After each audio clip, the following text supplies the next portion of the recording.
You are listening to episode 145 of Mitolife Radio. I'm Matt Blackburn, and today I'm interviewing Jason Kaplowitz, aka the Crazy Hair Chemist. A few years ago, Jason's hair started to recede, and he started integrating a bunch of different practices to see if he could not only stop it, but reverse it. And he did, and he shares what he did in this episode. We talk about genetics, hormones, hair tissue mineral analysis, stress, PUFAs, heavy metals, and near the end, we jump into a Q&A where people ask questions about shampoo and conditioner, if the same strategy would work for women as well. Is biotin helpful? How often should you wash your hair? What's the best lab work to do? Thoughts on inversion therapy. Is it okay to use finasteride, minoxidil, other things for hair regrowth? Does having metals in your mouth hinder hair growth? How long does it take to see results? What supplements block hair regrowth? And much more. So this was a really fun episode. We dove pretty deep into hair and hair regeneration. And whether you're dealing with hair issues or not, there's a lot of really practical, useful information here. So here we go. Here is Jason Kaplowitz.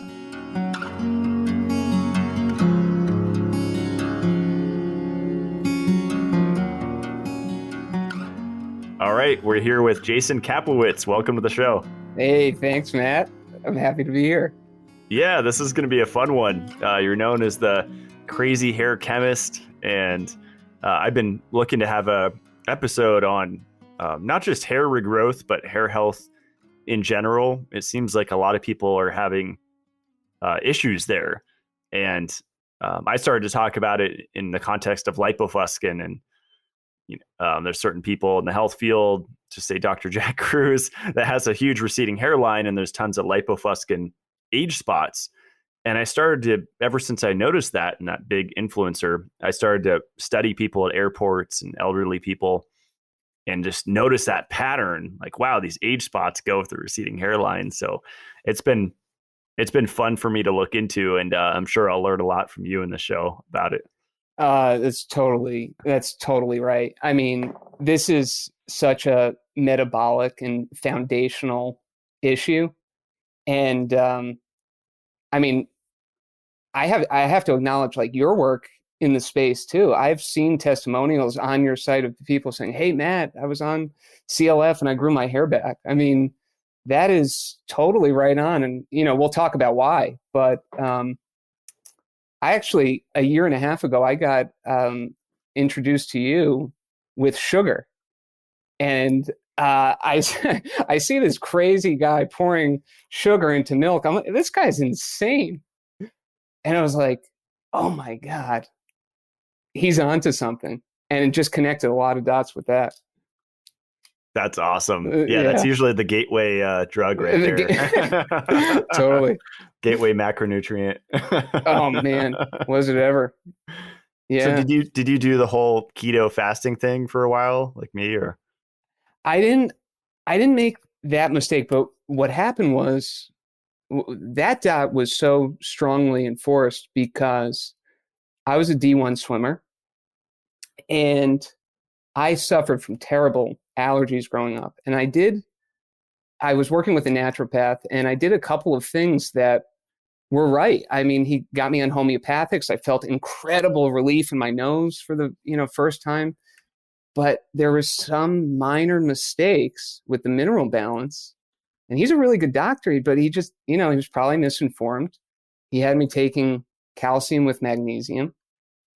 So I got to a certain level of relief, so I followed him, but he also cut out white flour, which I was really allergic to, and dairy, and I got a temporary relief. So when I went to swim as a D1 swimmer, I wasn't getting nearly enough calories.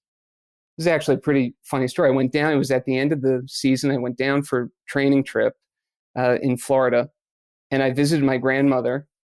And there's nothing like a Jewish grandmother, to tell you the truth.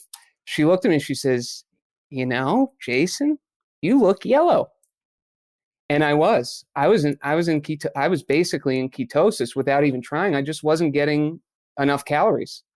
And had I done, that's why when I saw your video a year and a half, like I couldn't compute it. I was, like I didn't want to, but that was so profound in connecting glucose and caloric intake.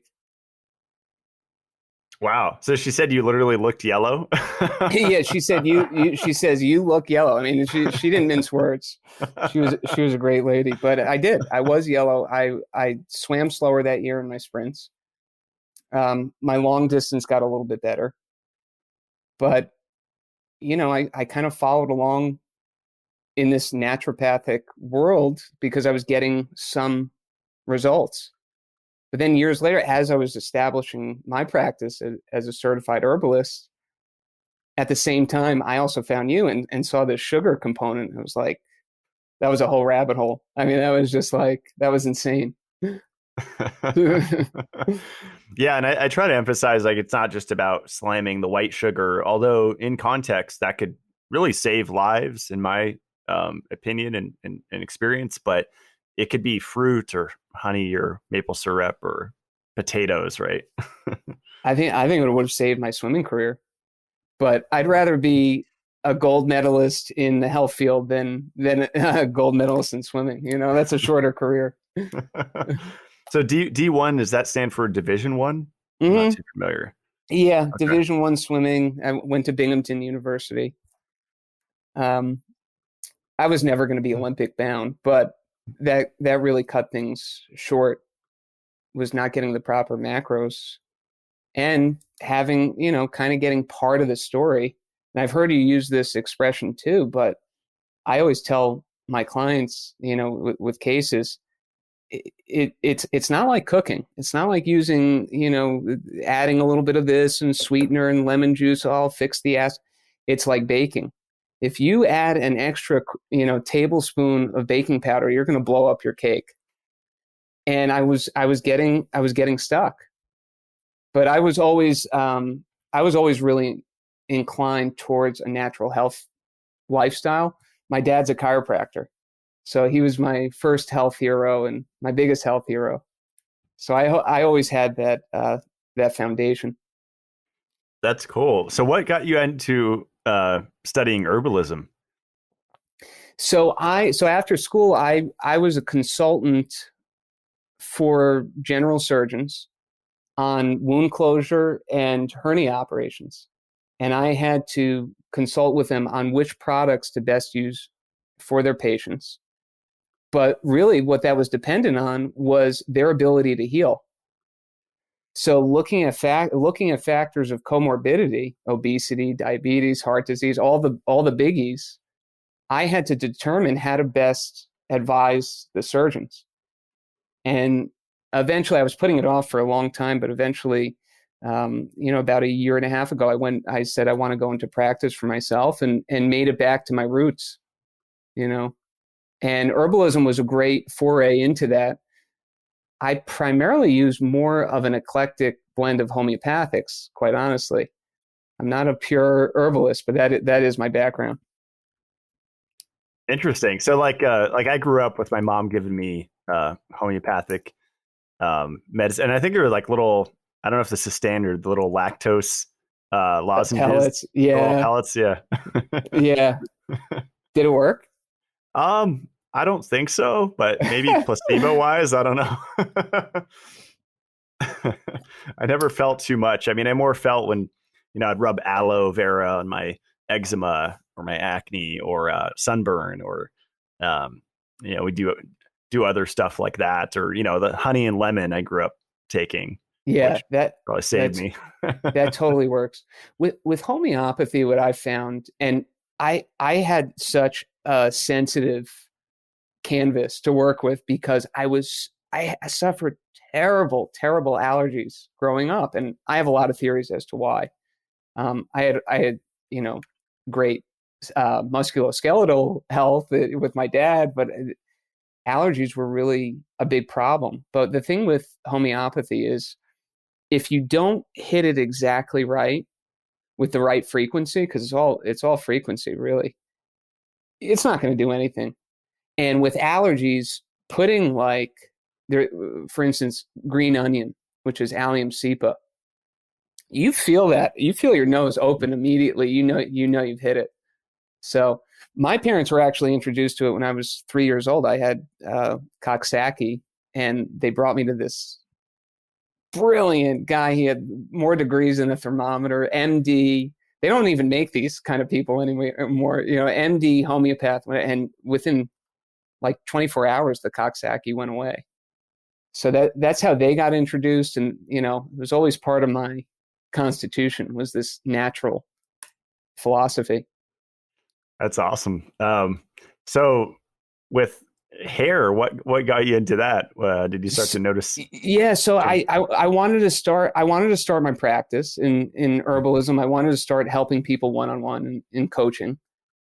And, around 2018, I had noticed my hair was receding bad, and people were lying to me, my god sister who cut hair, she was like, no, it's fine. And they were lying, it was going back. And on my mom's side of the family, all the men have receding hairline, if not close to bald. So I was like, oh crap, I'm doomed. So while I'm establishing my own practice, trying to heal my allergies, by happenstance, I wasn't thrilled about my hair, but I was like, oh my God, I'm growing my hair back. And it kind of set me on this journey. And I realized that's what the people want. They want their hair, that's what so I started to focus more on that and try to figure out the connections between metabolic foundational health with hair growth. That's amazing. Yeah. I look at my dad, and I think most fathers that I've seen, like my friends' dads or whatever, I think most fathers are dealing with that receding hairline issue. But what I've noticed is that heavy or even just chronic alcohol consumption seems to make it worse. And I'm wondering if that's like the increase in, like, for example, hops being estrogenic in like your standard beer. Totally. I mean, that makes it's probably the hops. It's probably the way we metabolize CO2. The whole combustion process that happens with methylation. I mean, it's probably all those things. But yeah, beer is pretty estrogenic. Yeah, I stick with tequila myself. Oh, do you? I like a little whiskey once in a while, but wine once in a while. I don't drink much. I really don't. Yeah, it's definitely I think a small amount, but most people can't do that, right? Like, who's going to do half a shot or a shot? They're going to do multiple, or right. Yeah, that's where the problem is. my grandma, who told me I was yellow. I once came home, and she lived with us in the winter, and I saw her sipping on whiskey. She never drank. I was like, Grandma, what are you doing? She's like, oh, I'm just trying to warm up. But she did it right. She just a little bit, and yeah. Yeah. Ever since I saw that study on how a small amount of ethanol consumption reduces lipofuscin accumulation. Yeah. But then the flip side is too much increases it. So it's that balance. Yeah. And it becomes cytotoxic too. Yeah. Interesting. Yeah. It's true. Yeah. So there's so many factors contributing to receding hairline and hair loss. What would you say are the main ones? Is it all under the umbrella of kind of metabolic dysfunction? Well, the biggest question I get is it genetic? And I always like to explain, well, what are we talking about when we're talking about genes? You've got oncogenes and FAB2 and AMY, Atkins. But you've heard this expression, the universe is within you. Well, it is. I mean, we have the coding for every single pairing and expression of genes that there is. And it's just a matter of flipping on these switches to express those genes. And the thing about hair, I heard this expression in Israel. If hair were important, it wouldn't grow on your tuchus. Now, physiologically, that's true. Physiologically, that's true. When you look at diabetes, anorexia, people who are drinking, obesity, alopecia, the epigenetic hierarchy, hair can be, not always, there's always exceptions, hair can be one of the first things that goes. So there's a lot of coding that happens actually right in the follicle and to express genes. There's androgen receptors there, and the top ones are testosterone, DHT, DHEA, and DHEAS, and androstenedione. And it's not in the eyelashes. So there is information in the hair, and those express those genes. That's incredible. You said they're not in the eyelashes? No, they're not. No. Huh. Yeah. You can have, I think with, they're not, those receptors are not in the eyelashes.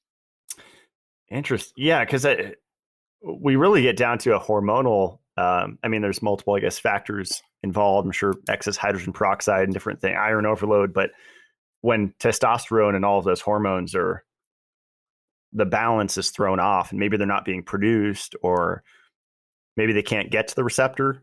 It's probably multiple things. Totally. I mean, I tell my clients the minerals run the electrical grid of the body. The hormones write the code.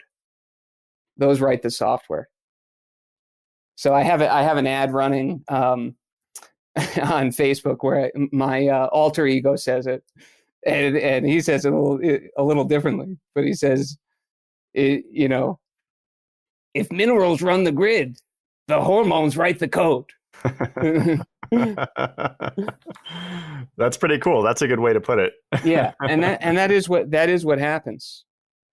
So, I mean, there's a number of factors to express these genes, and looking at RNA and DNA synthesis, for example, what's one of the top things that you need to look at is methylation, healthy methylation, which is taking a CH3 methyl group and oxidizing that into CO2 and protons.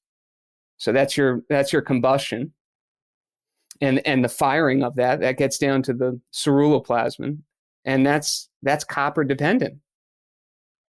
And you look at something like MTHFR, that genetic alteration. A lot of my clients come to me and they say, I have I call it the mother effer. And what is that really? It's basically an inability to properly methylate folate. And what is one of the primary functions of folate? It's to create heme. So now we're talking iron again. So, I mean, yes. So, the long answer is genes have a lot to do with it, but it is metabolic as well. And there's some variability in this too. Mm-hmm. Yeah, I often think about, in terms of every chronic condition, like I don't know why people don't think about what they consumed growing up. Like if they were raised on a farm, was it, iron laden well water, which is right. A lot of people in America, which can be like the root cause of specifically hair loss, but everything. Oh man, iron's such a big factor in this. I mean, copper, deficiencies, and zinc. So by classic definition of, and I do HTMA too, hair tissue mineral analysis. By classic definition, it's a zinc excess that causes hair loss. That's the classic definition. But I see a whole host of more things than that. That is really simplifying it. But you talk about this all the time. The seesaw effect. If you have a zinc excess, then your copper is off. If your copper's off, your iron's off in one way or another. Yeah, I think it was like 3 or 4 years ago. I mean, I was coming off being vegan and vegetarian off and on for a long time. And, I was like, oh, I'm probably zinc deficient. So, that was the message. Zinc, 30 enzymes are zinc dependent. That's a lot of enzymes, 30. And I was slamming the sprouted pumpkin seeds from Costco, whatever. And I was like supplementing zinc picolinate and, I'm eating oysters just for the zinc. It took me years to figure out, thanks to Morley and others, the copper component, which has been a game changer. And it's so funny that zinc gets all of the credit and all of the just like attention, and copper is just neglected. Yeah, it's so true. And I guess the main reason for that is, at least in the hair loss space, is that zinc and copper is the master ratio of progesterone, which is the opposite pairing of estrogen. So that's another reason. Estradiols and high estrogen paired with, all the other crap that we're exposed to. I mean, that will make you lose your hair. Yeah. I started playing around with progesterone topical cream, and something that I feel, and there's a lot of scare, like people in the metabolic community will say, oh, supplementing progesterone can increase your cortisol. I've always experienced the opposite. Like, it's been a huge stress relief on just crazy days. But I'll often take it with DHEA too. So I'll kind of combine them. That's cool. I have not ventured down that path. I mean, I kind of, especially as I'm advising others, but I'm definitely interested. Yeah, I definitely make myself the guinea pig a lot of the time. Yeah, I mean, it's an awesome way to learn. Yeah, you make some mistakes along the way, but yeah, it might take years to reverse. Like, hopefully, I'm not that extreme anymore. I mean, we're just little mistakes, just a little little effect. Yeah. So, have you looked into the hydrogen peroxide component? Is that just graying of hair, or could that be hair loss as well? Because it's my understanding that an inability to properly use oxygen, you won't like part of copper's thing is it allows us to like utilize oxygen, neutralize exhaust from normal cell respiration, and kill pathogens. But that one of those exhaust things could be H2O2. Totally. And I think that I've heard that grays the hair, like specific. I mean, if you just think hydrogen peroxide. You can, first of all, you put it, I've done it before where I've tried to dye my hair in the sun with hydrogen peroxide. Like, that was the only natural dye I used. So, I don't do that anymore, but, not only that, absolutely, as an exhaust and depleting the cell's ability to breathe, which, you talk about all the time, That is it. I mean, all these things are huge components. What my philosophy is set up the body to reach equilibrium, to express these genes as best as you can, and balance the minerals. Balance the grid. That's a really good that's a good strategy.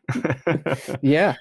I mean, oh, sorry, go ahead. Well, I mean, and the industry is like obsessed with DHT. This is all they talk about, the minoxidils and the, HIMs and so on. Like, they're just obsessed with the alpha-5 reductase inhibitors, which is actually in the sebaceous ducts of the hair. So that's also in there. There's an aromatase enzyme that's in the hair. I mean, our hair is really intelligent. I mean, it's like, I kind of wonder, I don't really know this, but like, you ever feel someone staring at the back of your head and you just feel the energy? I mean, there's probably receptors receiving that energy that you can, we know it's really smart. And the whole industry is just obsessed with these anti-androgenic effects, and they're focused on DHT, which has massive consequences, actually. You had Georgie on. I mean, he talks about increasing estrogen. Dr. Mumby, he's an interesting cat. He talks about DHT being an aromatized testosterone, feminizing estrogen type metabolite.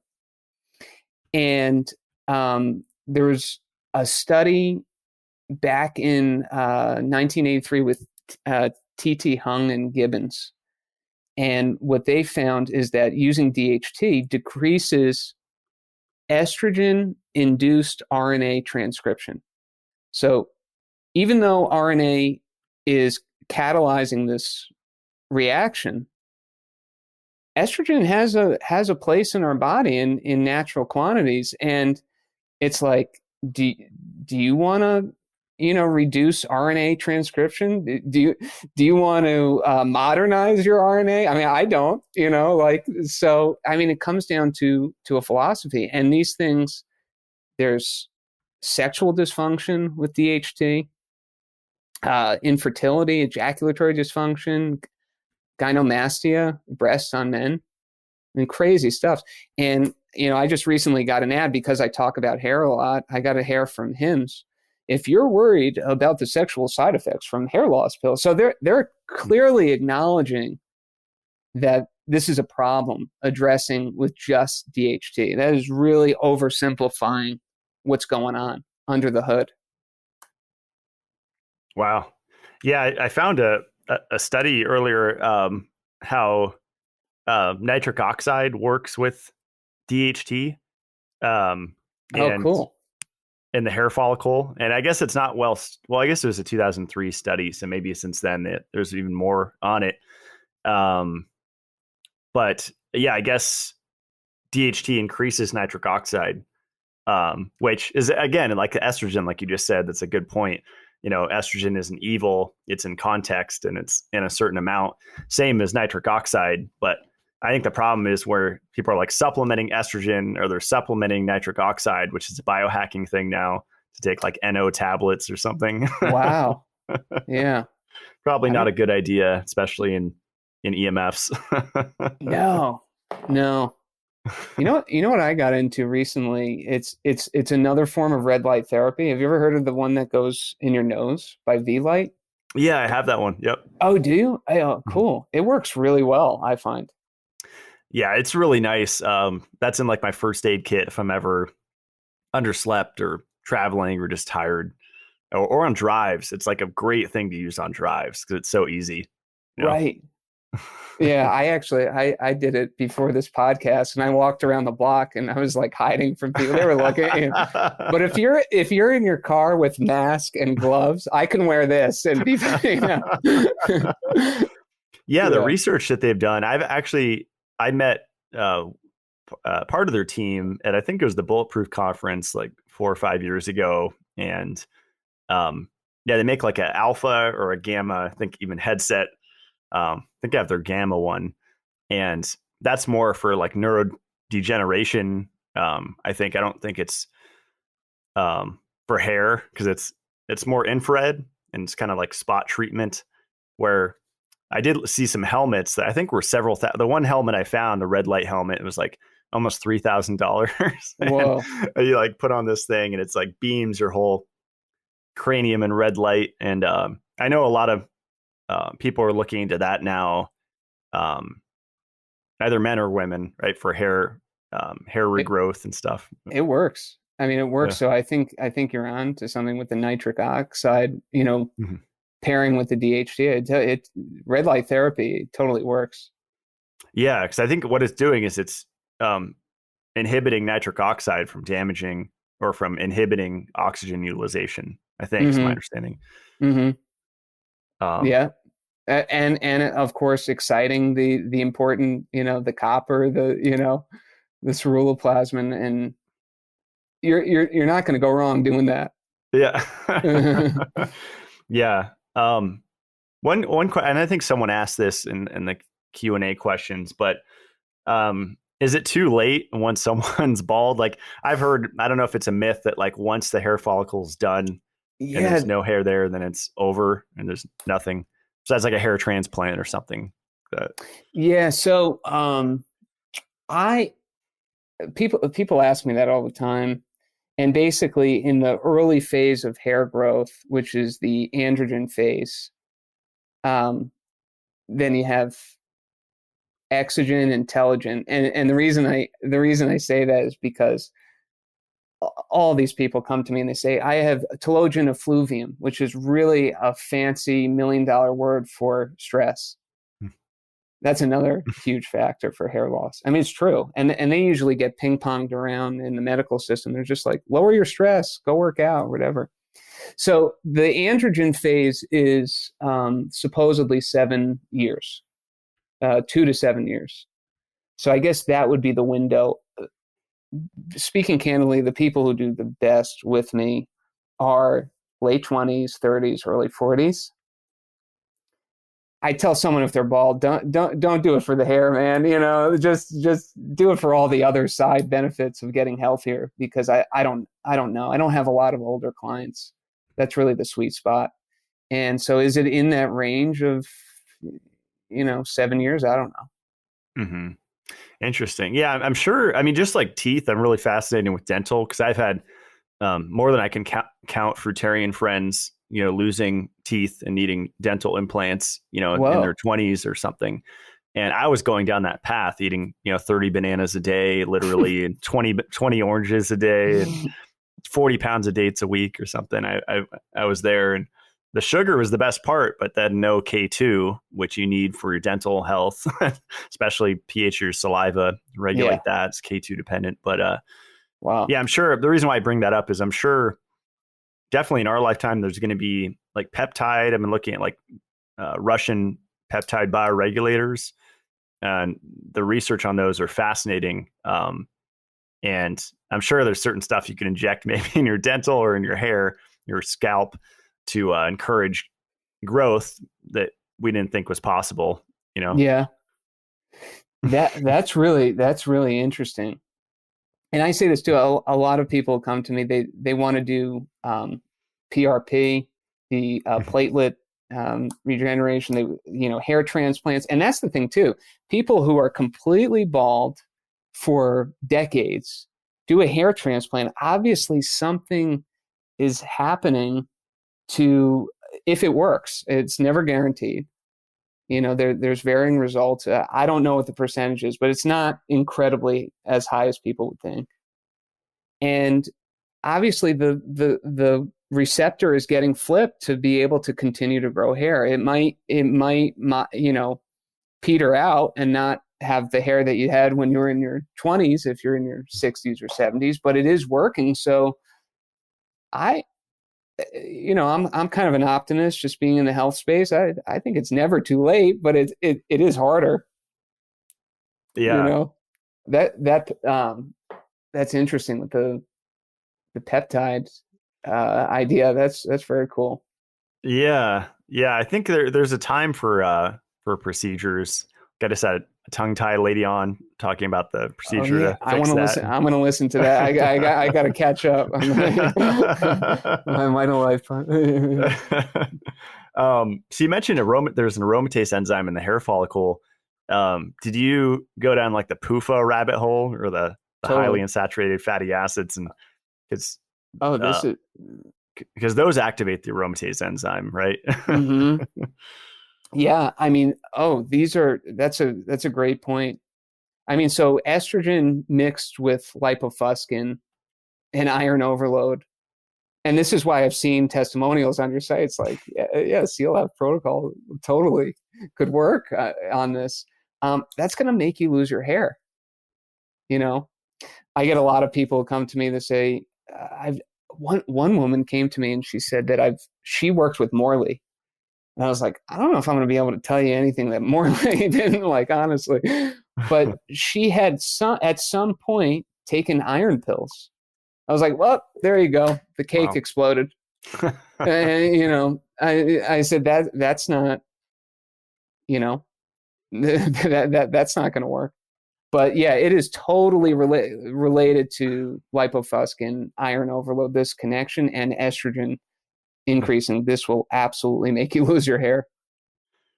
Yeah, before Instagram blew up this morning, I saw someone sent me sent me an ad for the iron fish, and it was like a TikTok of saying like, you can sneak this in your children's soup, and it was that iron fish that they boil in like vegetable soup or whatever, and I guess it puts like 6 to 7 milligrams of iron, for quote unquote anemia. It's like Oh wow.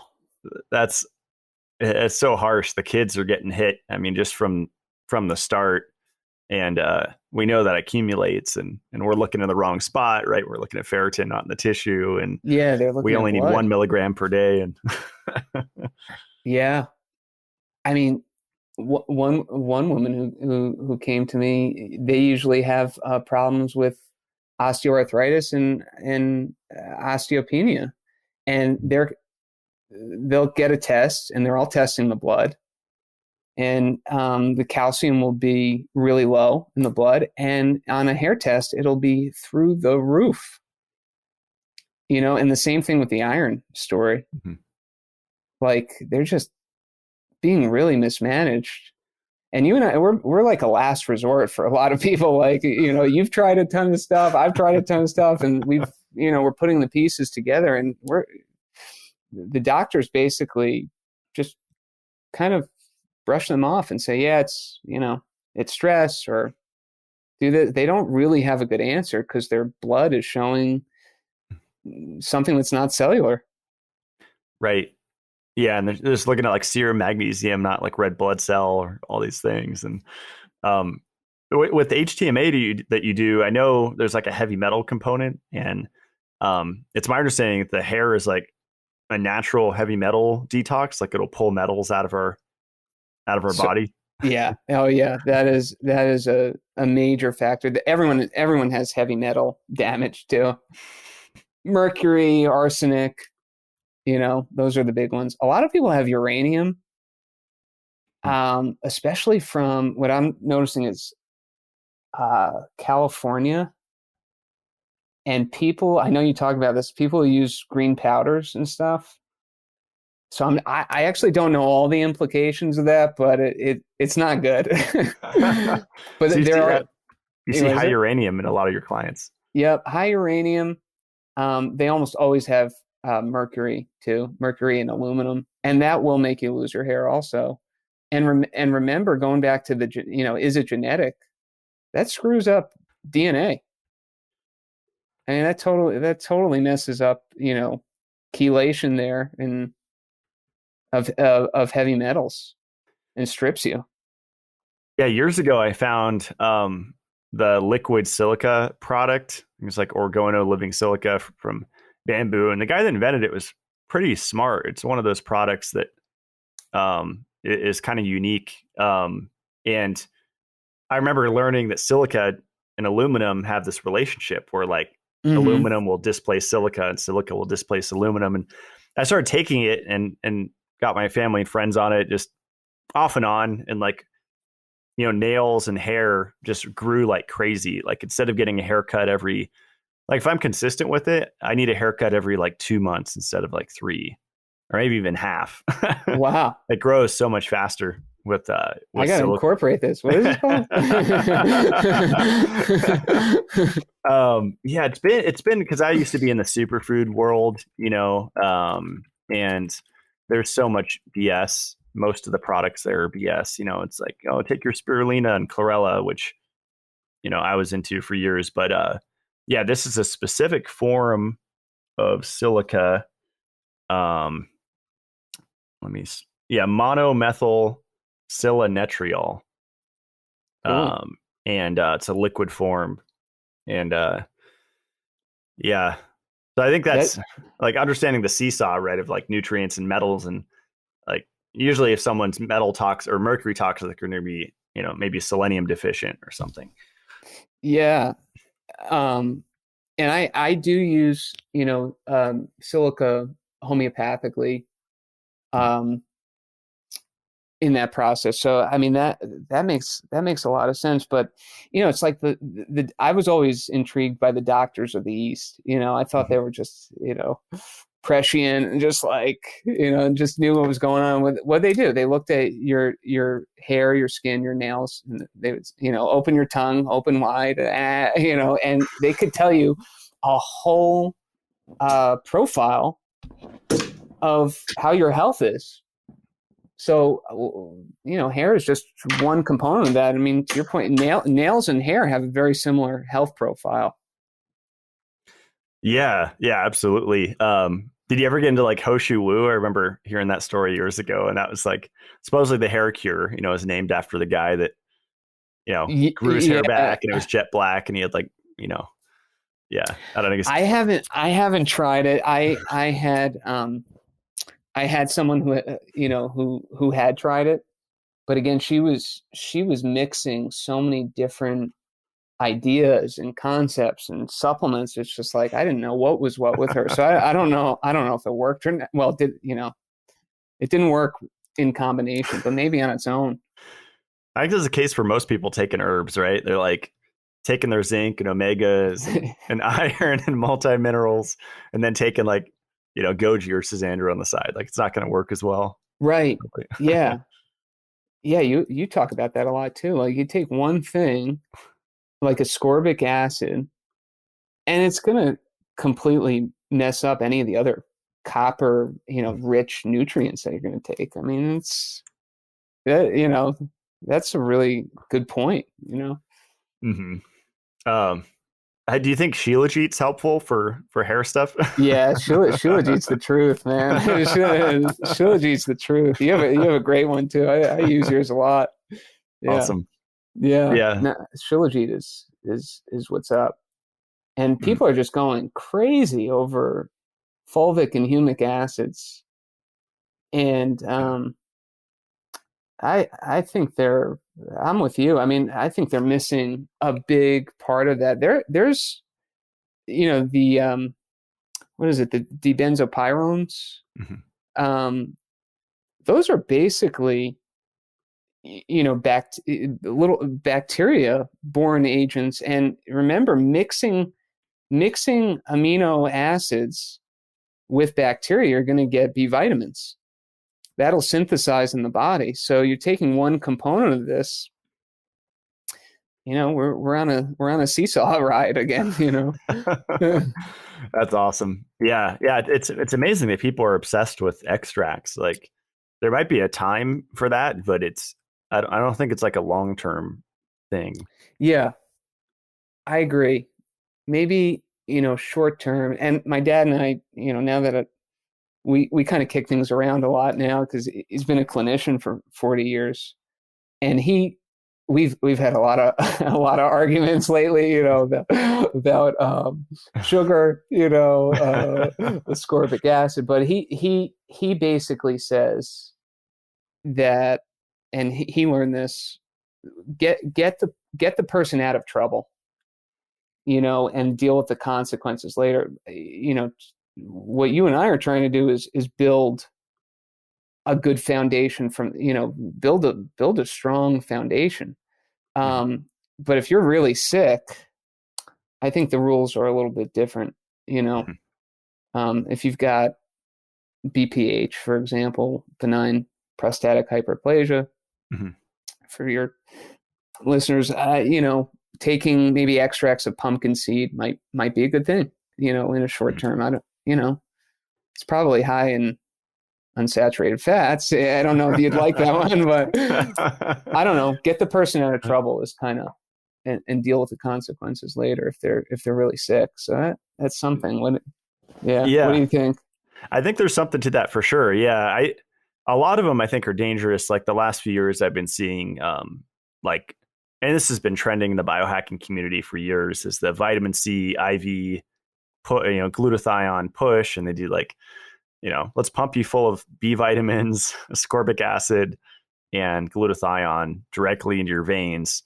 I think that's harmful across the board and doesn't have any place, acutely or long term. But I mean, things like hyperbaric oxygen and ozone therapy, even just drinking ozonated water. I think like some of those things are overlooked as being so powerful, especially if you can manage oxygen and you have sufficient copper coming in, from like beef liver and whole food vitamin C and Shilajit.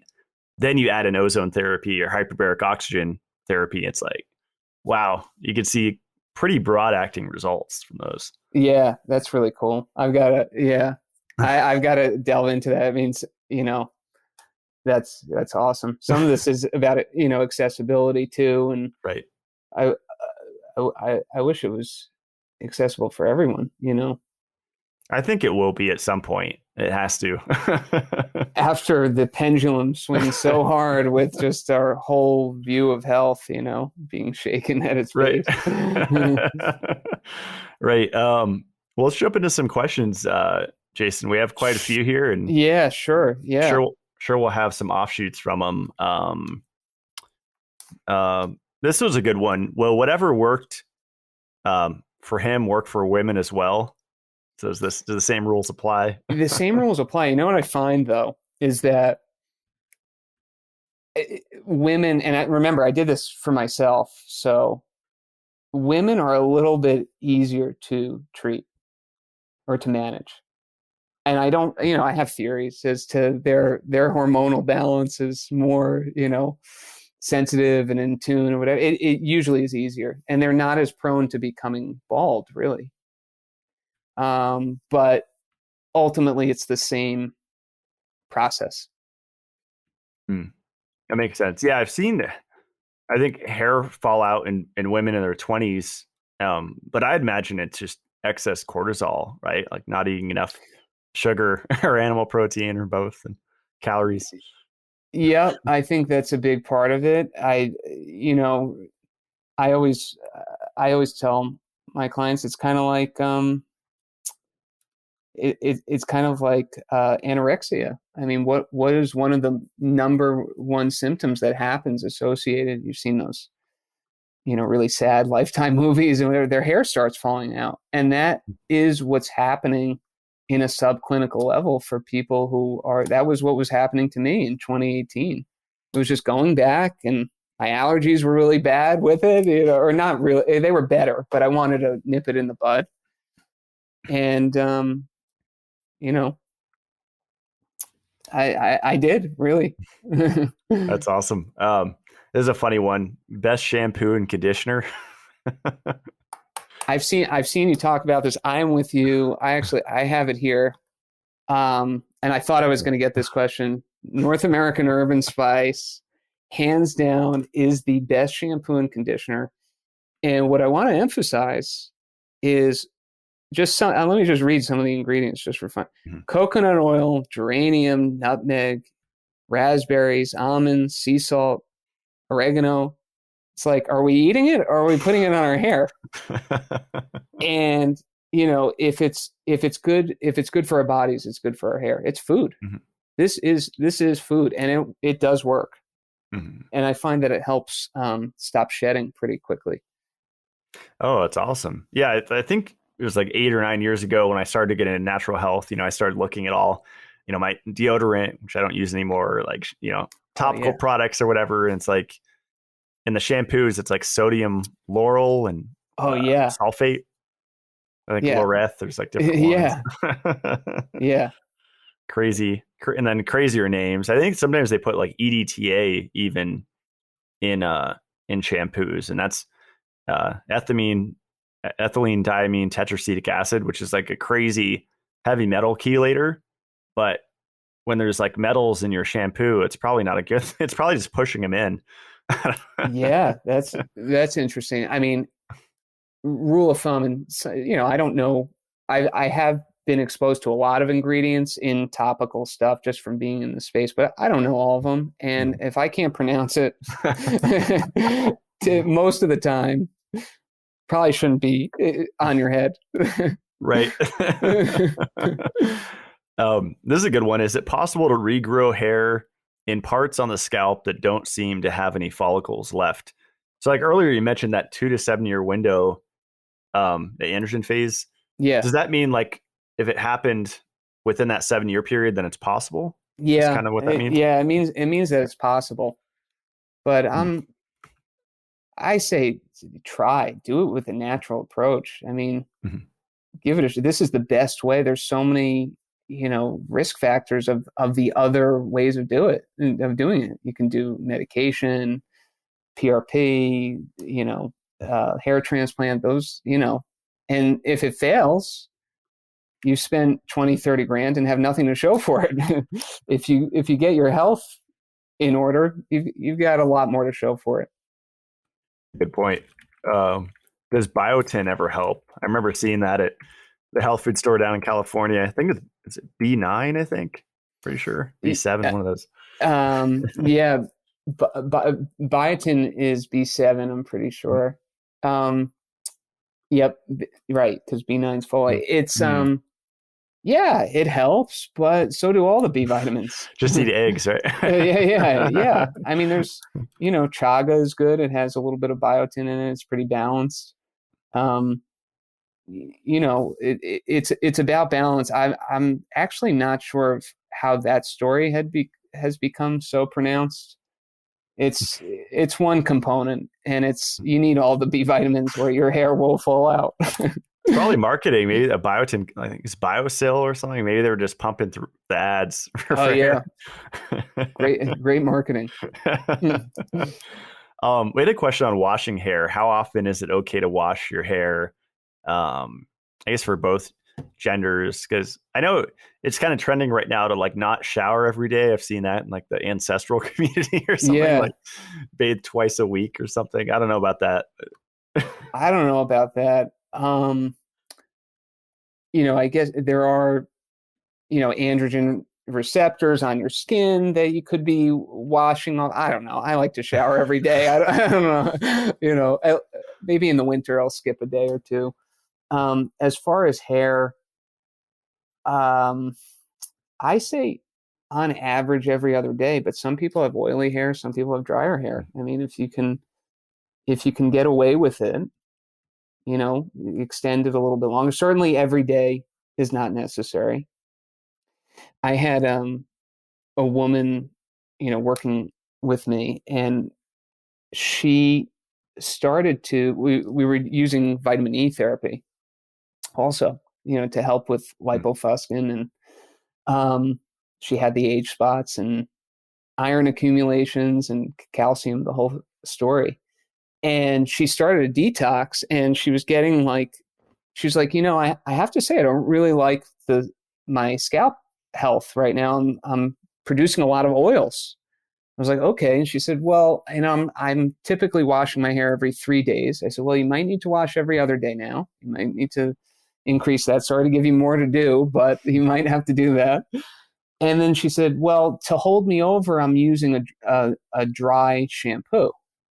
I said, okay, what is it? And I forgot the name. She gave it to me, but I looked it up, and the first ingredient is butane. I said, you are putting lighter fluid on your head. That's not good. Just add EMFs and ignite it. Right. Now you're an antenna, and you could broadcast the news, the bad news.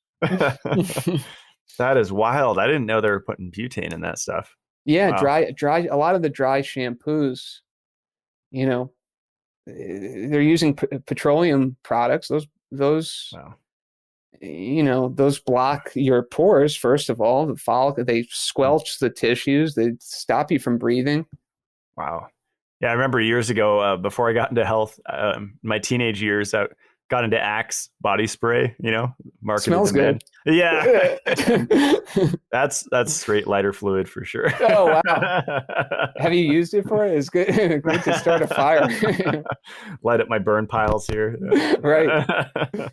Wow. This is a really good question. What's the best lab work to explain why you're having hair issues? So would you put HTMA in there? Yeah, I mean, that's my modality. That's what I use. I guess, yeah, because blood is really showing disparate results. What I wanted to say earlier too, you'd be really interested by this, is that one of the other indicators, you mentioned estrogen, huge factor. And what indicator in the HTMA test brings that up is calcium and magnesium. Hmm. And that also indicates insulin production.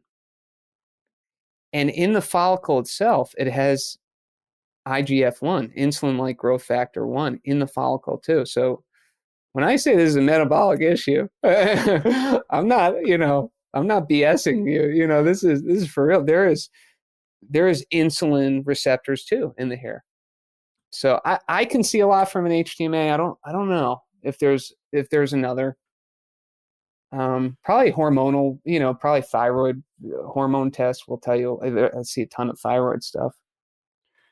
You're making me wonder if, because I know I've heard from Ray Pete that there's more to the story than insulin. Like insulin's only like 8% of how we utilize sugar, but potassium has like more of a role than insulin at utilizing glucose. I've seen some of your recent posts on that. You're onto it. That's cool. It's huge. I see. So you'll love this because this is so part of your protocol. All the calcium indicators are screwed up. And so everyone, they teach you HTMA. My mentor taught me, zinc excesses, but all the calcium indicators are screwed up, mostly overcalcified. Some are showing a deficiency, but with HTMA, what's kind of the artifice of it, the art of it is that you can have such an excess in the hair, and that's actually showing a deficiency. And you can have a deficiency in the hair showing an increased need for it in the blood. So I wouldn't say same rules apply. I wouldn't say go take calcium if you're low, but obviously, you're not, the switches are not working. The shuttles aren't working. So to your point, potassium, the thyroid indicator for HTMA, and these are all indicators, these are not diagnostic, is calcium and thyroid. And there are also receptors of that in the hair sheath. And pretty much anyone in the reproductive age, 12 to 21 or something, is either hypothyroid or hyperthyroid who's having hair loss. So that's your potassium right there. It is a huge part of the story. Yeah, I know the cells aren't able to properly use T3 if there's a potassium deficiency. Oh, so it's like a crazy connection. Yeah. Totally. It's totally connected. You've got to have all of this figured out before you can think of growing your hair. I mean, I said earlier, there's no magic potion. I mean, we'll talk about some of the things you could do with your scalp, but there's no magic potion you put on your hair and poof, it grows. And what the sad part is, they're selling it. That is what's selling on the internet. And maybe it works 10% of the time. I guess you could manipulate some changes with a DHT topical. You could. I don't want to discredit that completely, but to what consequence? Yeah, makes sense. I like your practical approach. You're not just plug in shampoo. You're sharing a comprehensive. Yeah, I should be an affiliate of North American Urban Spice, and play. That is the best shampoo. That is crazy, and people love it too. I want to have people just freaking relax. I mean, that is across the board. Everyone is stressed out who comes to me. Their stress, their cortisol, you mentioned it, is super high. Calm down, have a nice shampoo, meditate, relax, go for a walk, start working out a little bit. Yeah. And maybe get your health back, your partner's health back, your moods will regulate, you're able to communicate better, relationships better, everything flows better, you have less stress. It's just like a positive feedback loop kind of thing. And hair can come back on that. I mean, I'm not a doctor, I'm not a physician, but they say always listen to the patient, right? They'll tell you what's going on. And I had a case recently. Someone came to me and she said, I have a lot of stress with my parents, and I know that that's contributing to my hair loss. And I said, well, you can't let your parents make you lose your hair. That's not good, And I believe her. Honestly, I think she's probably in tune. And I should mention that too. A lot of practitioners out there who are working with hair, they all know, like, you want to speak nicely to your hair. I'm not that into that, but you don't want to criticize yourself. You don't want to, have this vicious cycle keep going of, Yeah. this self,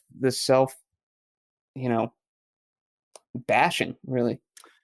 That's a really good point. Yeah, I part of why I got into health was acne. I think my eczema came and went, and it's been gone for several years now. But chronic acne, just on like face, shoulders, neck, usually upper arms, whatever usual areas. And I remember thinking when I got into health, I'm like, okay, I have to be gentle with myself and change my perspective on, even if I have a pizza face right now or whatever, every week one comes up. At that point, it's like I have to change how I look at myself and not look down on myself thinking I look ugly or whatever. Like, just separating myself from that story was a huge part of my skin healing journey. Yeah, I mean, it's profound, and it's kind of like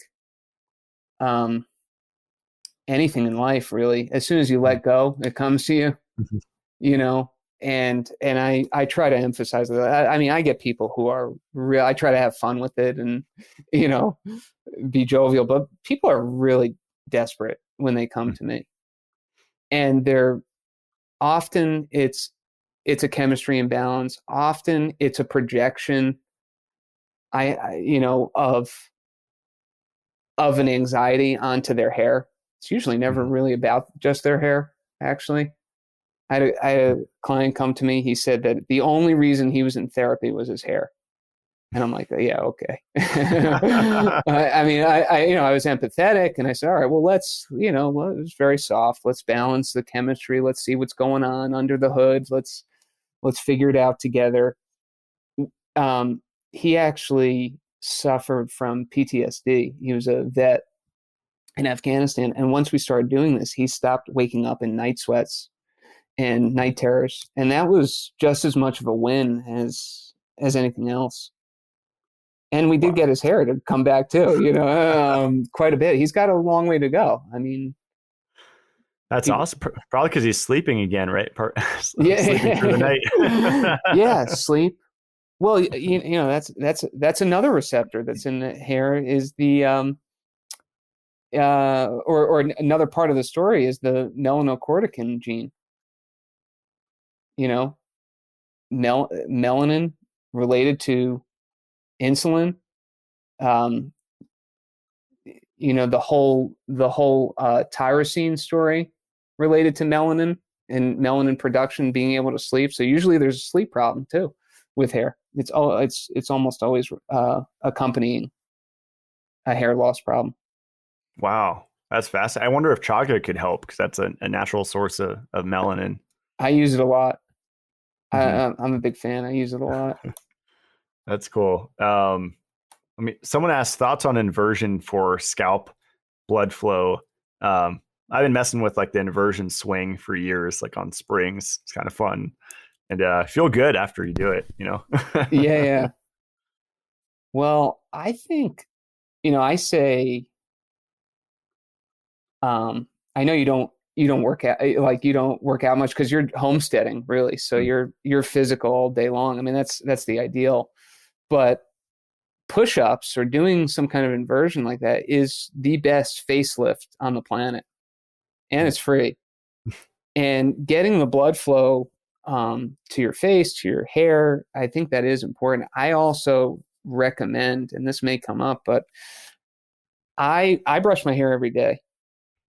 After the shower. Now we're guys, we can jump out of the shower with wet hair. We don't have to wash our hair, and we can still brush it. Some girls don't want to get their hair wet, but at least every time they're washing it, brush your hair, open the pores of the head, let it breathe. And I also use a derma roller too, which is like little tiny micro abrasions that they make in the hair. And I don't recommend doing that every day, because that could just be too much, but maybe a few times a week. Interesting. Yeah. With the brush, do you recommend just a regular, forget the style, like with like little balls on the end of the? Yeah, that's what I have. Yeah. Yeah, just brushing your hair back, and just brushing it, not necessarily in the direction that you style your hair. I don't style my hair straight back. But yeah, I think it's really important. It's a massage. It's a tiny lymph massage, basically. Have you ever seen that claw looking thing? I think it was like a metal wire that you put on and Yeah, pull forward and back in your head. yeah. I thought that was more for like relaxation. I don't know. Like it was Probably. supposed to just kind of have you drift off into sleep. That's a good point, though. Yeah, the derma roller scares me. I've seen people use it. Like Andy Hillno that follows my work, Nilo from Alatura, he sells one, like rub on your face and creates little micro. Is it micro tears? Yeah, Skin? or abrasions or something like that. Yeah. I say one, it's got to be clean, right? So I use, and I've learned, obviously being in this space, I've learned a lot about topicals, but and household products. Keep it simple. I use Castile soap, Dr. Bronner's, but keep it clean. You don't want to be completely irritated. If you're sensitive, it may not be the perfect kind of therapy to use. If you're just breaking out after that, it might not be for everyone. But right. It does work. I mean, it does help, again, from inside out. I like to do a little outside in, but mostly inside out. Have you ever looked into copper peptide, like GHK? Because it's I almost looked into injecting it. And my friend Victor that I had on the podcast, he's a blind biohacker. It's really into peptides. He's like, don't do it. That's more topical. It's going to burn like crazy. It works the same. And just going back to our conversation about, where you summarized it as a zinc excess, I wonder if just rubbing copper peptide into your scalp would help a lot, because it's just copper going directly in that area. You are definitely a pioneer and an adventurer. I'll let you try and let me know. It sounds good. I mean, it sounds pretty cool. It sounds like it could work, actually. Yeah. Probably just have to make sure you have sufficient retinol coming in, because otherwise you'll probably turn to a blue blood and right. octopus. Which might be useful these days. I don't know. Yeah. This is a good question. Why does the scalp get dry and flaky? Is it PUFA overload? Definitely, that's a big part of it. A lot of it, oftentimes, dandruff is fungus. Yeah, that's often a bit of a fungus. So, inside out, outside in would be, you could use salt as a scrub. So I don't use the good, the real good salt that I ingest, like the Redmonds or, real salt. Use Icelandic, right? I kind of use cheaper sea salt, topically, but that's a great, you can do kind of a scalp scrub if you've got dandruff. It could, you'd probably want to moisturize after that too. You could use North American herb and spice. You could use a little coconut oil or olive oil, but usually there's a lipofuscin story. There's a calcium excess, actually, and fungus too. It could be a fungus. So, that's where oregano would be helpful. Yeah, especially topical directly on it. It makes sense. Yeah. Mm-hmm. Someone asks, is it okay to use finasteride, minoxidil, and ketoconazole shampoo for hair regrowth? I think Georgie's talked about how he's caused like crazy side effects. Right? Yeah, he's also a master with the hormonal relationships. It comes down to your philosophy, your core beliefs. I'd prefer to give the body the information it needs than to start messing hormonally. I'm also not licensed to do that, but I also, that's just not my bag. I don't know. Mm-hmm.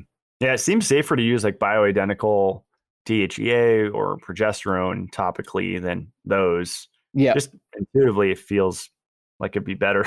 yeah, definitely, absolutely. um, Yeah, Someone asked, does having metals in your mouth hinder hair growth? that's only if it's leaching. Mm. So if you've got mercury, fillings and it's leaching, yeah, it could cause hair loss, but I don't know. It's unusual. I don't know the statistic of how much of it is. I know I did a test on my dad, which was interesting because we were talking about, he wanted to know what I was up to. He wanted, I had to prove myself a little bit, and he didn't have a hair growth problem. So we did the test on him, and he had a zinc and copper imbalance, and we actually got his hair darker. So with copper molecules, with adding whole food copper sources, we got his hair much darker. And I tell people all the time, if you don't believe me, just go get an adjustment in Greenwich, and you can go see him. So yeah, I lost the question, but that was that. No, that's awesome. No, you had a good point. You said only if they're leaching. So if someone has like Oh, amalgam, I mean, do they do mercury still? I thought they used something no, else. they don't. No, that was why I brought it up. So Mhm. he had a little bit of mercury, and he wasn't too happy about it, and so he went to get his amalgams extracted. So we'll retest, and kind of see. Um, but yeah, it could. I mean, I don't know. Yeah. People freak out about the metal implants, and I think there's a lot of context there. Yeah, I've never had any. I think I've reversed like 2 or 3 cavities just from eating animal foods over the Wow. years. But and now I'm slamming the K2 after just seeing all my fruitarian friends have their teeth fall out. I'm like, okay, minimum 4 capsules a day of my Yeah. K2. You also, so a year and a half ago when I got into, you also really introduced me to the idea of megadosing.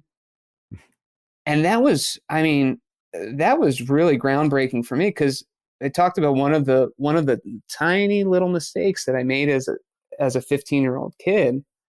I wasn't taking nearly enough of this stuff to actually make a difference, and started to incorporate that too. I mean, that's a huge piece of the puzzle, is refilling these nutrients.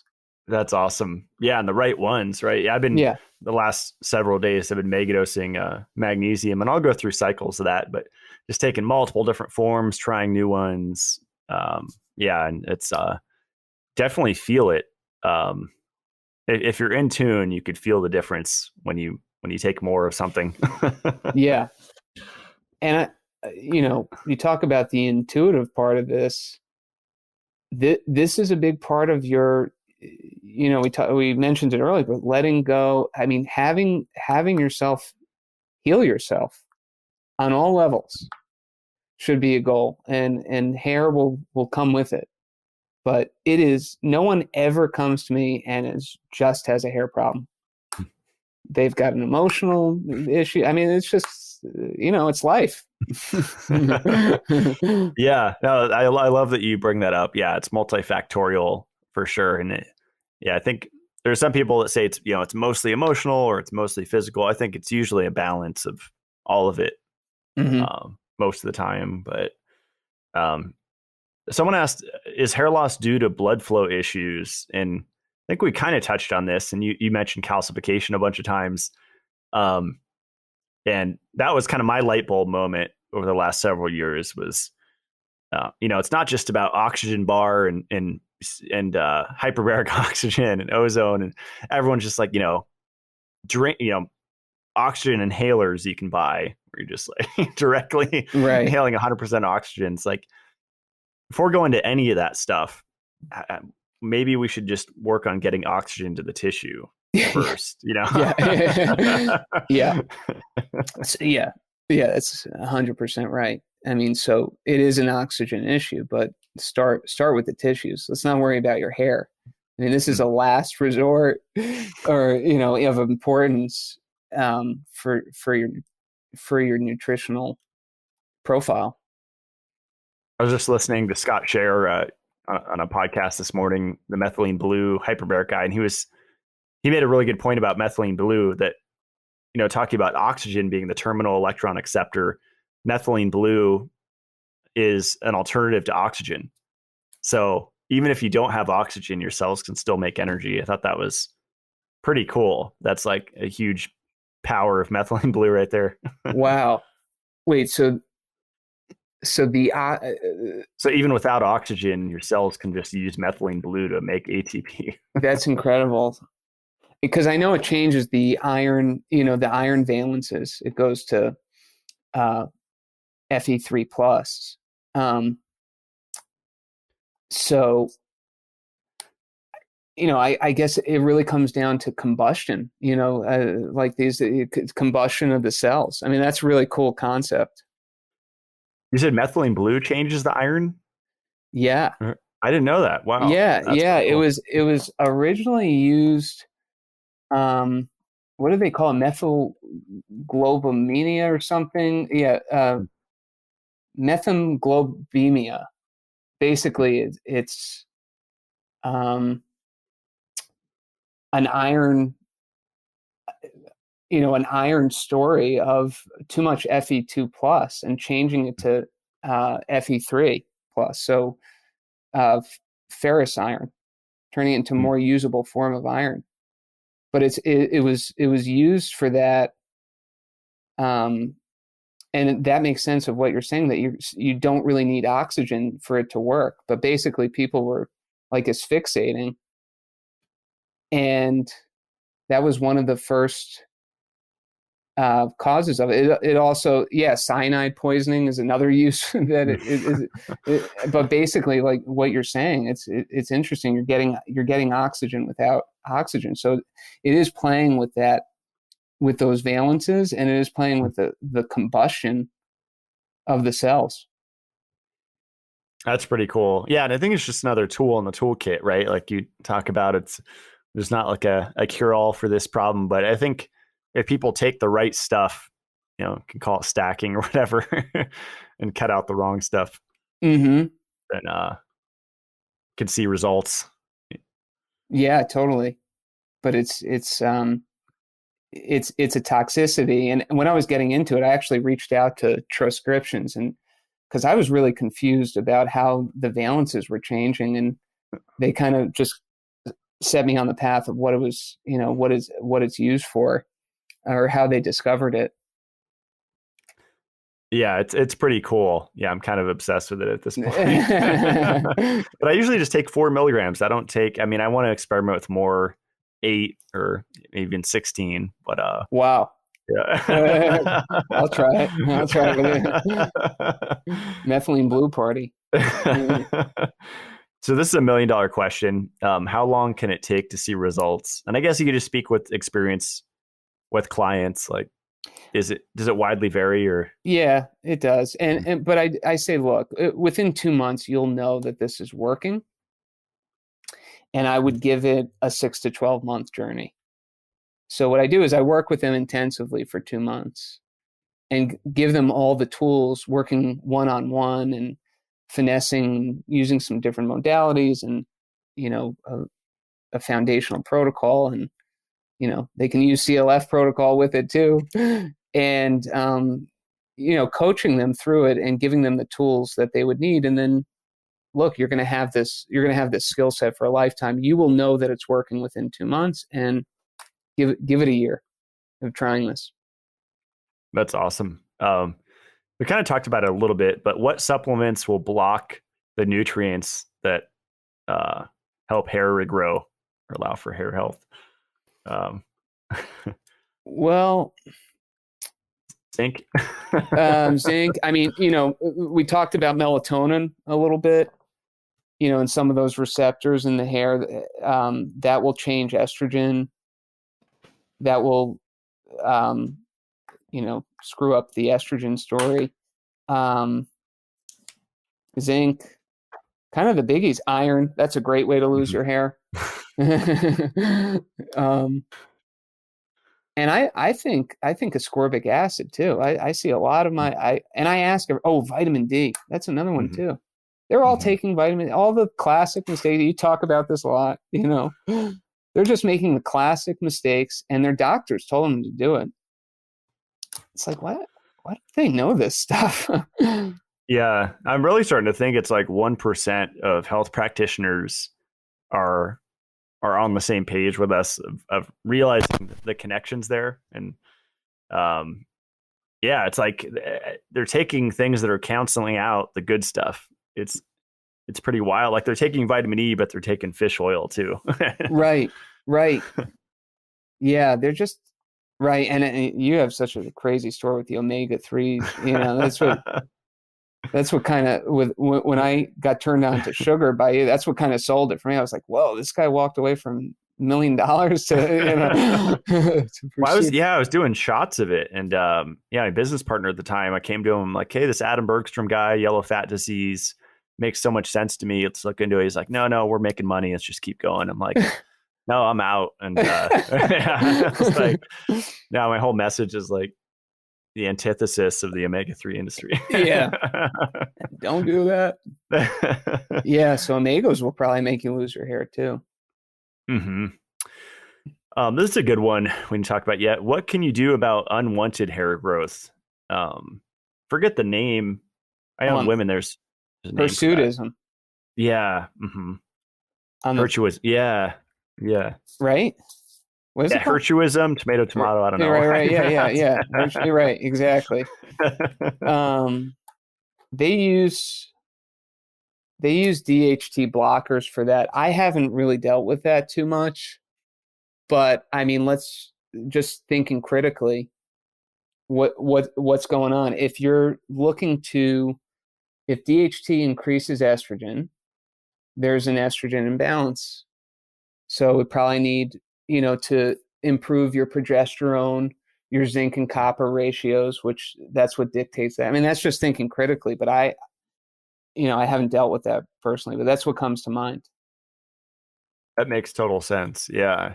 Or just get it waxed, right? Wax the mustache. Right. Well, start there. Yeah, start there. I mean, that's kind of, that's a tough one. I mean, I feel for women who have that problem. But start there, and it's obviously a hormonal imbalance. I think everything, like you, I think everything's solvable. Right. Yeah. Have you looked into why? And I've had pretty esoteric conversations about this. My friend like Robert Cassar in Hawaii is they get really into like the genetics and Rh negative and the rhesus monkey and chest hair and like supposedly people with more hair are like closer to like monkey genetics. I don't know. There's all these crazy. I mean, you can go down like a whole year of YouTube rabbit holes on this subject, but like personally, I have no chest hair. Like I've never had any chest hair. Right. Like pretty much at all. Like I've never had to shave. I know other guys just like full. I guess that's genetics, but I just wonder what aspect. They say it's like the Rh minus. If you're that, you're gonna have less hair, I guess. That's interesting. You've gone down that I haven't. All right. I mean, just because this is kind of a big topic, but I don't know how I feel about like evolution in general. It's something it's something to question. Not really 100% sold. It's like, it's Yeah, I have a Christian friend, Raw Matt. He debates atheists on YouTube. I don't know how he has the time for it, but it's like 4 hours a day or something. He'll just debate. Like, it's like a bunch of creationists that just debate atheists. It's really entertaining for me. I'm like, this is kind of fun. Yeah, it sounds entertaining. I mean, that's something later in life I started to contemplate. So, um, I don't know. I haven't gone down that rabbit hole, but I do know this. It's an adaptive. So hair is adaptive, and we have clothing. We have warm hats. We can move away from the equator. Up north, down. You go down south. Your thyroid actually becomes a little bit softer in warmer climates. That will change hair growth. So it's probably an adaptive. We do adapt. I do believe in adaptation or the evolution in that sense. So it probably has something to do with that. Like you're warm enough, so you don't need chest hair. Makes sense. Yeah, I think I'm mostly Northern European.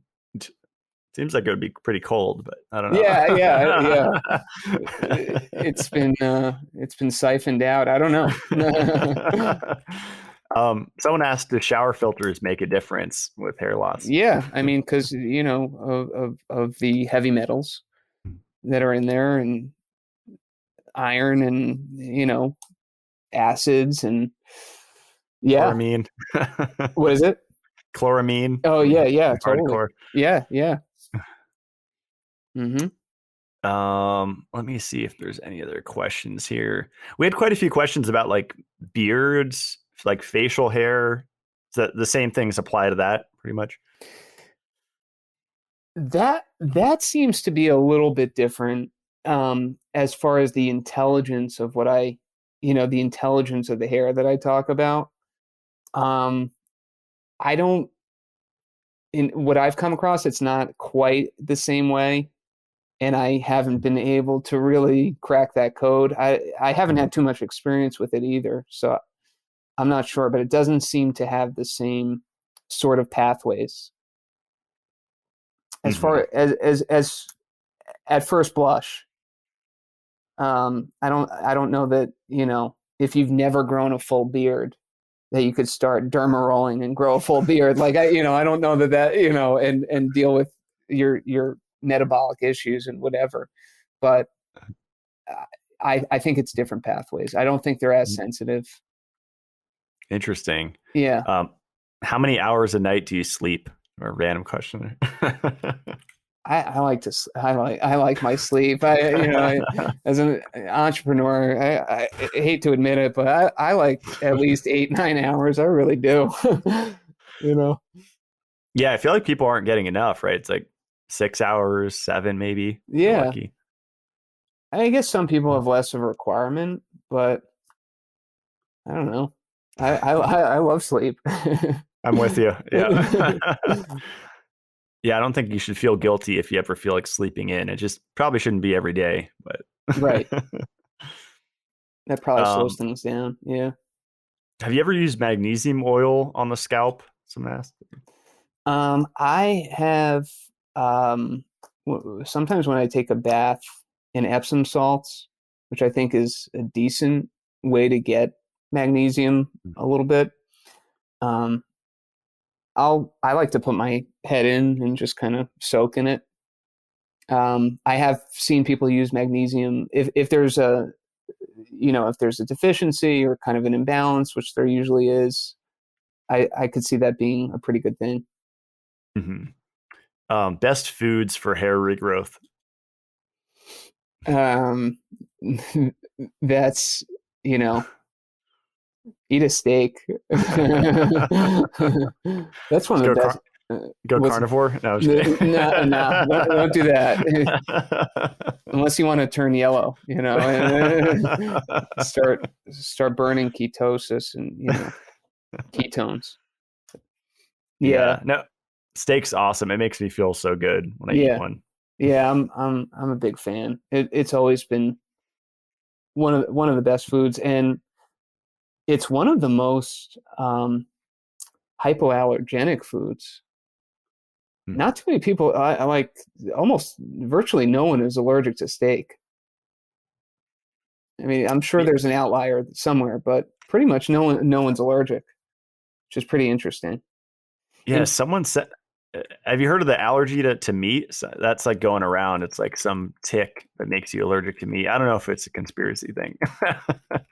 well, anything's possible these days. But Oh, alpha gal syndrome. I guess it's real. It's on the Mayo Clinic. Yeah. I've heard of this. It's real. It's really rare. Hmm. So there was a nutritionist about 50, 60 years ago, and I always tell this to people too, because they're people who aren't really exposed to our worlds are absolutely incredulous that you could grow your hair naturally. And it's like, why is that such a big question? You can change chemistry with medication. Why couldn't you do it naturally? I don't. Why is that such a hard thing to compute? Um, so one woman got the stuff, the jab, and we connected the dots, and I said, when did your hair start falling out precipitously? She was like, oh. She like connected the dots on in real time and figured out that it caused that problem. But anyway, Oh, we stand on the shoulders of giants, and Dr. Henry Beeler, 1950 or 40s and 50s nutritionist, really cool guy. He used to put people on broccoli and lamb for weeks. Back then, our broccoli was a little bit better. Our lamb was probably a little bit better too, quite honestly. And he would do an elimination diet, and he didn't have the same tools, and would just basically figure out their imbalance from that. And that's what worked for hair regrowth. So that was kind of the genesis of this. I know there are wow. reports of like people in ancient Greece who didn't have hair. I mean, they also had mercury and lead in their water, so that probably had something to do with it. But at least one of the first guys that I saw do this naturally, and it was broccoli and lamb for a long time, months. Wow. Yeah, broccoli. What is it? Is it it has some compound in there. I know it's like an anti-cancer compound, right? Mm-hmm. Um, endo 3 carbinol, I think it's called. Okay, Pretty sure. I thought you were talking maybe the vitamin K too. It's got Oh yeah. um, but I'm not I'm not sure why that necessarily worked, but they were obviously toxic to a lot of things. That's fascinating. Huh. Hmm. Um, just a few more for you, Jason. Sure. Does rosemary oil work for hair loss? I like it seems to be complementary. Hmm. It seems to be good for the hair follicle. It seems to be complementary. I don't know if it will help on its own grow your hair, but it is a pretty cool um, topical that you could use. Yeah, my parents' house in California, when I was living with them for like 4 years or something, they had huge rosemary bushes, and I remember harvesting it and trying to use it for like biohacking and like putting it in my pillowcase, so that I get the smell. And there's some interesting studies on just smelling it, improving memory. It's pretty Yeah. cool. Wow. That's innovative. Yeah, I mean, um, totally true. I'm into a lot of the sensory things because I think it helps lower stress too. It helps lower cortisol. Hmm. So Absolutely. if you're into aromatherapy, and do it naturally, and there's a lot of nonsense in that space too. A lot of impure oils that people are burning and stuff, and have other toxic compounds. Or multi-level marketing. Yeah, MLM. They need the Lord. No, I love diffusing the Essentia cleanse, I think, from North America, and they came Oh out with like an yeah. oregano diffusing thing. That's all I use. I love it. Oh, Yeah, that's it's awesome. awesome.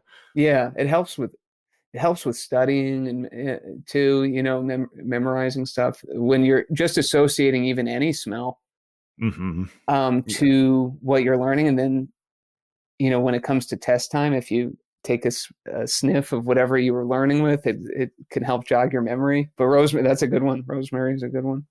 Yeah, I heard that in relation to cannabis years ago. Like, if you study high, then take the test high. I mean, I was never a stoner in school, but I had stoner friends, and that's what they would always tell me. Right. Right. Wow. Yeah, that's cannabis is. It's estrogenic, right? In large amounts. Well, it's it's estrogenic, and like you said, hey, I've listened to a lot of your stuff. I mean, it causes brain damage. I mean, it when you think of it that way, it's like, yeah, you got to be, I don't know, used in small amounts. I think it's the ratio too of like THC to CBD, because like a 1-to-1 is one thing, but people are consuming like THC that's like 50% or something crazy, and not balancing it with CBD, which I guess CBD balances like the psychosis, anxiety effects of the THC. Wow. So yeah, I think it's like tobacco and alcohol. I think it's just another thing being used improperly and overused or something. Yeah, in the perverted forms. I do like CBD. Raw, crude CBD. There's a lot of lighter fluid in those. A lot of propylene, extracts and plastics and stuff. But if you get the right one, it can be really beneficial for the brain. It can be beneficial, for stress, for sleep. And I do think it can help with hair growth. I just learned the CBD increases anandamide, which is like the runner's high, like responsible for that. Oh, cool. Yeah. Yeah. That makes sense. Last one for you, Jason. Do you think 5G contributes to hair loss? Totally. You just you're getting fried, man. It's like, there's so much Wi-Fi around that, and 5G is a part of it. And I mean, that's another huge rabbit hole. It's like, we don't have better cell service, but, but it is stronger service. So I don't know, but yes, it will disrupt the iron receptors, in your body. So that will absolutely cause hair loss. And I'm seeing more of it, and, accompanied with thyroid issues, estrogen, progesterone, zinc excesses, copper imbalances. That plays into iron. Iron becomes an antenna for 5G. I mean, this will make you lose your hair. Yeah, supposedly aluminum too, which makes sense. And I remember the California fires. Can't remember if it was 3 or 4 years ago. They were just ravaged all of California or half of it. People were saying it's because of the spraying, like the geoengineering spraying, that it was easy to light up buildings because they were just coated in these nanoparticulate metals. Wow, kind of made sense. So it's just like, it's crazy. Just the smallest fire could just create a raging, situation. So whoa, yeah. That's another thing to ponder. Another thing to lose sleep over. Right. I know. Yeah, I learned being in a wooded area is just, you want to, chainsaw trees right around your property so that you have a perimeter where if a fire does break out, it's harder for it to reach your house. Yeah. Oh, that's smart. If you don't have overhanging trees right over your roof or something, You've probably learned a lot about just like being self-sufficient. I am like, I know nothing. Like, I got to get ready. Like, I feel like I think we have time. I so many people up here, especially where I'm at, is just like, we only have a month. You don't have children. It's not worth it. Don't get married. You're gonna die. Next month or whatever. It's like, come on, like it's just that defeatist kind of mentality. I think we have Agenda 2030 as like the time frame. Like I think it's going to ramp up till 2030, and then I don't think. I mean, it seems really bad, but I feel like we still have time to like get set up. Learn how to hunt, and That's optimistic. I love hearing that. So my uncle nearby, he was a tree man, arborist, and we're set with him. He knows how to fish, how to hunt. And my dad, who we don't know much about homesteading or gardening or whatever, but as soon as the supposed article came out about putting vaccines in our salads, he was like, all right, time to learn how to grow our own vegetables. So I think we're starting to consider it. I think they've been doing that for decades. I think a lot of it. Don't tell me. We just not hear about it.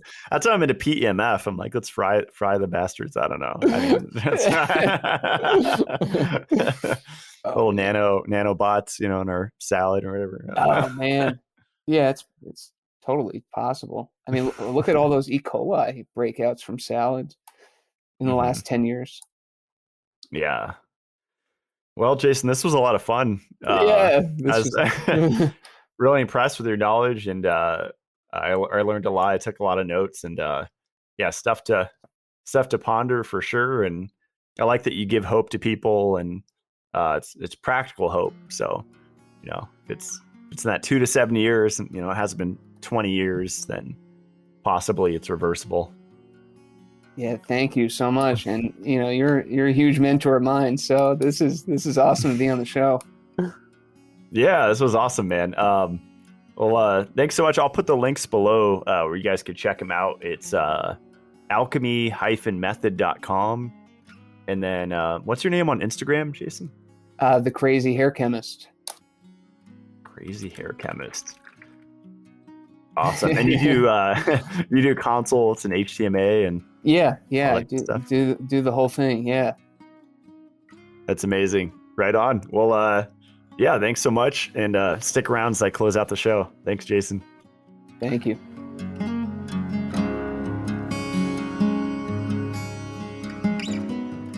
Even though I'm not dealing with hair issues, my mind's racing after speaking with Jason.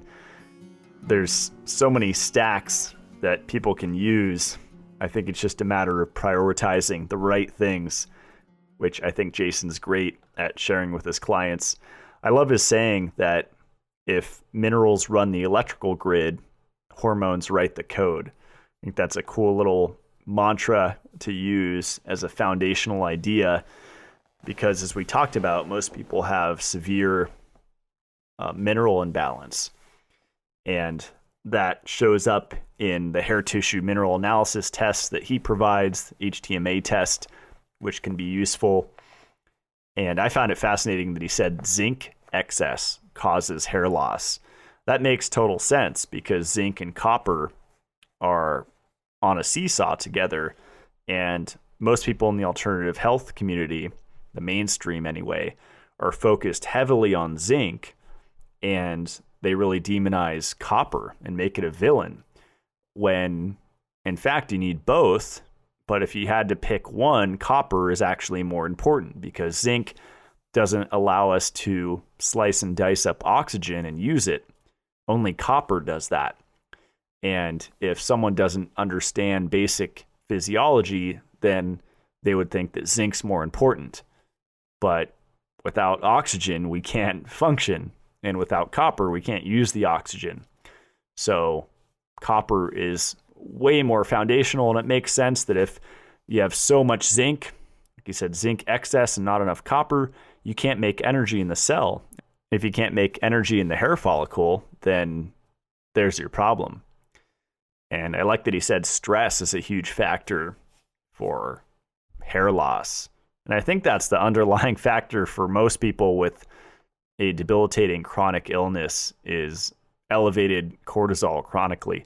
And I think a big reason why that's a real epidemic is because we have this sugar phobia, that sugar causes inflammation, or whatever BS that is said about sugar and carbohydrates. There's all this fear. We have people using continuous blood glucose monitors, which I think is a form of mental illness. It's a neuroticism. It's being overly obsessed, having to track your blood glucose level. And meanwhile, people don't know that it's really omega-3 docosahexaenoic acid, DHA fish oil specifically, that causes diabetes, not sugar. In fact, it's the exact reverse, like most things in health that we've been taught with the mainstream narrative, the mainstream alternative health narrative. It's usually the exact opposite.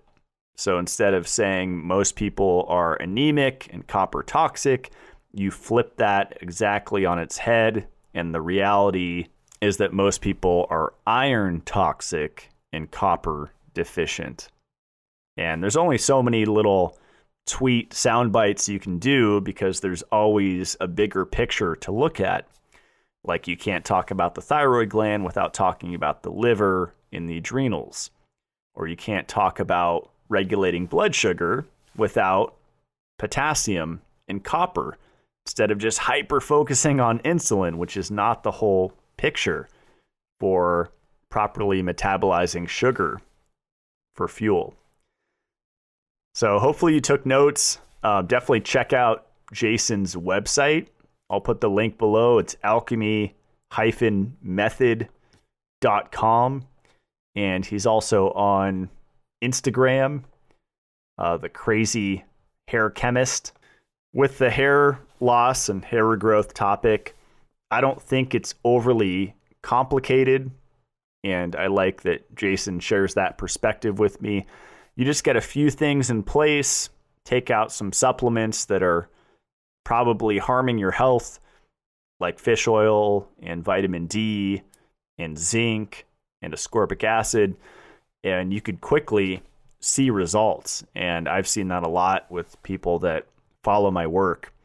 And that's the reason why I started my supplement business, Mitolife, is because I was looking out at all these natural health supplement companies, and I saw how people were digging their own grave and causing or exacerbating their current health condition with the quote unquote healthy supplements that they were taking every day.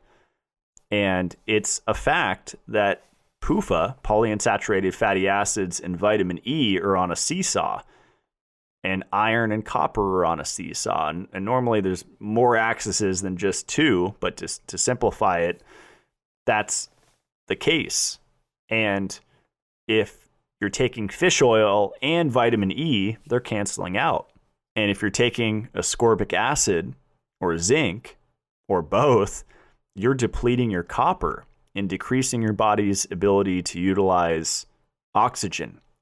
So just getting a few of these concepts in your head and kind of making a foundation out of these ideas and going off from that, and you can experiment and try different protocols and devices and things. But I think having this foundational grounded approach that when you take something, it's going to affect something else.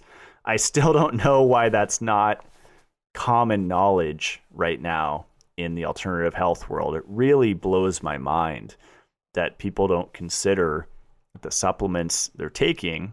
We could just say cholecalciferol, secosteroid hormone called vitamin, quote unquote, D3, how that is actually going to increase calcium absorption. And I haven't seen these pro vitamin D people talk about water quality once.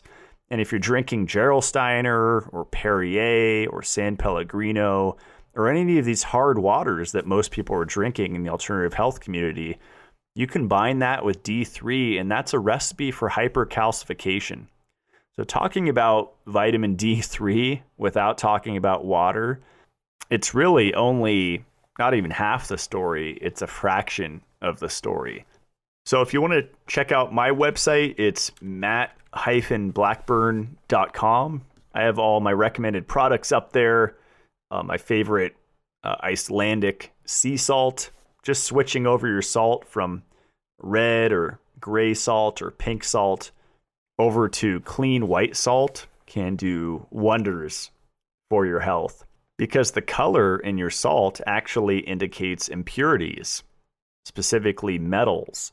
And those metals accumulate in your body and deplete you of nutrients that we're already deficient in. I recently returned from a trip, and the entire time, it was almost a week, I was wearing the No Choice silver embedded EMF protection clothing. I think even if you're not what's called electro hypersensitive or sensitive to electromagnetic fields or electromagnetic radiation, you could still benefit from wearing this clothing. But I think the statistics are downplayed compared to what the reality is. I think that people are getting slammed by EMFs, and it's actually preventing people from healing from chronic illnesses. And I got into health because I had acne and eczema and skin issues. And besides stress, well, EMFs cause stress. It all kind of goes together. The EMFs really do a number on your skin. We know that artificial wavelength blue light, it's great in small amounts because it will actually decrease your acne, but chronically, if you work under blue light or you have really bright lights in your home, which you shouldn't have at night, they should be orange and red and yellow. They shouldn't be daylight bulbs that you're exposed to at night. But sometimes we don't have the choice. If we're at someone else's house, if we're traveling, which was in my case, then I utilize blue blocking glasses, and I have multiple different brands on my website that I like, and this silver embedded clothing. And so I wear the joggers and their jacket. And he also makes a cape that if you're feeling flashy and you're like me and you're just tired of this whole circus act the last few years, then wear a cape to the airport. I've done it. People look at you like you're crazy, but we're in crazy times. And now it's Halloween 24/7. So we might as well have fun with it. And who cares what people think? The last time I went to the airport, I wore the No Choice Storm Night jacket, and I zipped up the hood, not all the way, but enough to where it actually hid my balaclava. I think I said that right. It's a hard word to say. I think that's the best mask that you can wear if you're in a place like an airport or someplace where you have to wear one, because it's actually doing something, unlike the stupid masks that are just, a mass humiliation ritual by the elite. These balaclavas actually do something, which is protecting your brain from Wi-Fi, 4G, 5G, and more. And I got in trouble a few times on the plane for wearing it. They offered me a mask, and I was able to kind of talk my way out of it, saying it's double layered or whatever BS. But just a tip, if you have the No Choice clothing or you're thinking about buying it and you have to fly for whatever reason, for me, I didn't want to miss my mother's birthday, the jacket plus the balaclava, but you have to wear the hood because then it looks like a regular mask. If you don't wear the hood, then you will probably get harassed. And my supplement company is called Mitolife. You can find that at mitolife.co. And we're working hard to come out with various products, created some different categories on the site: living, water, wellness is where you'll find the supplements. We were really surprised with the vitamin E demand. The first day it was back, we sold out of half of them. So we're working hard to get that back, as well as the Shilajit. The probiotic should be actually back next week. Dissolve It All should be back by the end of the month. And the oyster extract comes out about every week or two. And Mitolife Magnesium will be here by the end of October, so look forward to that as well. And thank you guys so much for the support. I just found out that this show is approaching 1 million downloads just on iTunes. That's not counting Spotify and Stitcher and YouTube. So that's really exciting that the word's getting out there. I don't care about this information becoming mainstream. I think the people that are meant to find it will find it. And I think the anti-sugar propaganda is so strong. I was caught up in it for years, using all of those disgusting false sweeteners like stevia and monk fruit and erythritol. And those are really harsh on the body. They're harsh on the gut, and they are harsh on your hormones. They're actually anti-fertility. So just eat real sugar. It's not inflammatory like they told you. It's been used to treat diabetes in the 1800s. If that's all new to you, check out my sugar episode that I did with Adam Bergstrom. His ebooks are incredible. You can find at solartiming.com, and he's a great resource to unlearn what you've learned. So thanks so much for listening. It's a new episode released every Friday. See you guys next week. Stay supercharged.